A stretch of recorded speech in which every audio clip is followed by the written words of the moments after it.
I was always interested in the math and art connection, and Kendall, the art teacher, is very open-minded about exploring new things. See connections with math in areas that they ordinarily assume it doesn't occur.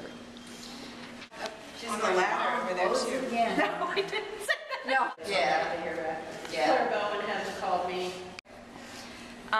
This is based off of the golden ratio, and the golden ratio is a concept in geometry. The S here is based off of the golden rectangle, which has the golden ratio proportions, and the neat thing about it is if you cut out the biggest square, the rectangle that's left over is also a golden rectangle, and you can go on forever and ever if you could have perfect measuring, which unfortunately we can't. But the spiral is created by with each of the square that we cut out, making an arc of a circle through each square, and it has the nautilus type shape. So that's what we're painting on the wall.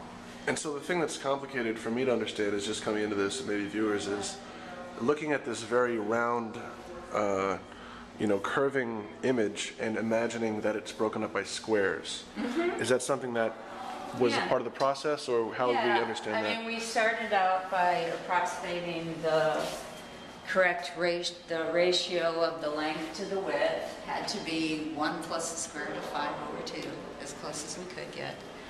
And then what we did is we started on this side. We cut out the biggest possible square. Like we measured up to there, down to here, and cut out the biggest possible square, which came somewhere around here. And then we took a makeshift compass and drew that arc all the way down there. And then actually it comes down to here, okay? And then we're left with a rectangle, and then we measured this part and cut out the biggest square again. And then that square length is a radius of the circle, so we just made this arc up here. Yeah, this isn't painted yet, but it goes up here. And then we cut out the biggest square again. That arc, you can see up where the blue is arcing and on. And what's interesting is if you're off just a tiny, tiny bit, you don't get the, you lose the kind of the sweep of it all? The golden rectangle. Okay. So it's impossible to measure to that level of accuracy to get it perfect. Yeah. But this would approximate it. Right. So.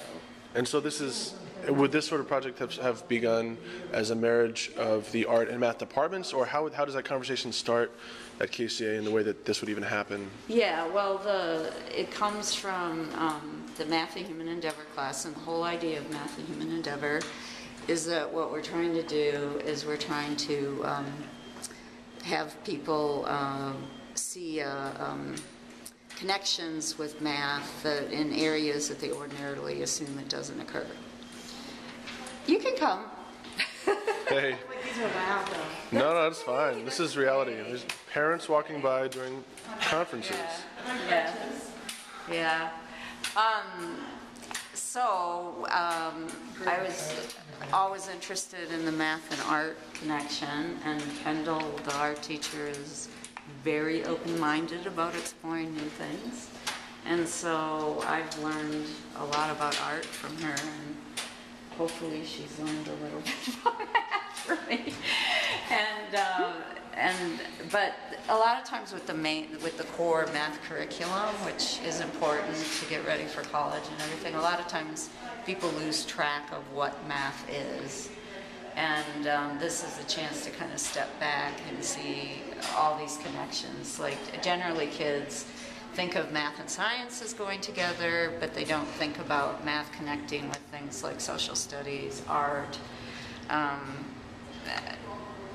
just nature, just the way things are in nature and so on. And so it kind of opens their eyes to the power of the discipline.